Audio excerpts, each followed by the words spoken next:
నీలాంటి కీచుకలు బ్రతికి ఉంటే భరతమాత సిగ్గుతో తల ఉంచుకుంటుందిరా. ఎవరా నువ్వు మా స్థావరంలోకి వచ్చి నగరాలు చేస్తున్నావు? జాగ్రత్తగా ఉండు, నరికి పారేస్తా. సుల్తాన్ కంట్రోల్. సారీ నరసింహ, నా మిత్రుడు నీ గురించి తెలియక అలా మాట్లాడాడు.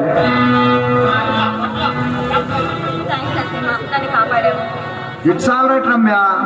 ఇలాంటి కిరాతకులు డబ్బు మదంతో ఒళ్ళు కొవ్వెక్కి అన్నం పుణ్యం మెరుగని ఆడపిల్లల జీవితాలతో ఆడుకుంటున్నారు.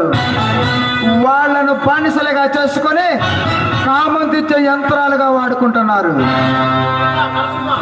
నరసింహ, నీ గురించి ఎంతో గొప్పగా విన్నాను, కానీ ఈ రోజు కళ్ళారా చూస్తున్నాను.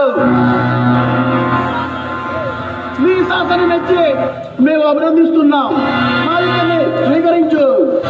ఒరే సుల్తాన్, విదేశీ గూఢచారులకు తొత్తులుగా మారిన మీరు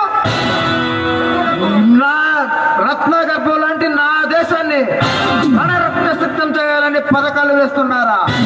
నా కంఠంలో ప్రాణముండగా ఏ సుల్తాన్ అంటావురా? నా కంఠంలో ప్రాణముండగా ఈ పథకాన్ని పతనం చేస్తాను. నేను జయకేతను ఎగరవేస్తాను.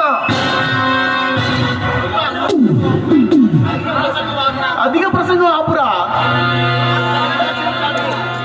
మా కథ వెనుక జీవితాన్ని నిజం తెలుసుకున్నాను. నువ్వు బ్రతికుండానికి వీల్లేదు. ఏ సుల్తాన్, విప్లవీరుడు ఎవడైనా వీరమరణాన్నే కోరుకుంటాడు. అంత మాత్రాన నీలాంటి అల్పజీవి చేతులు అంతంగాడు ఈ నరసింహ.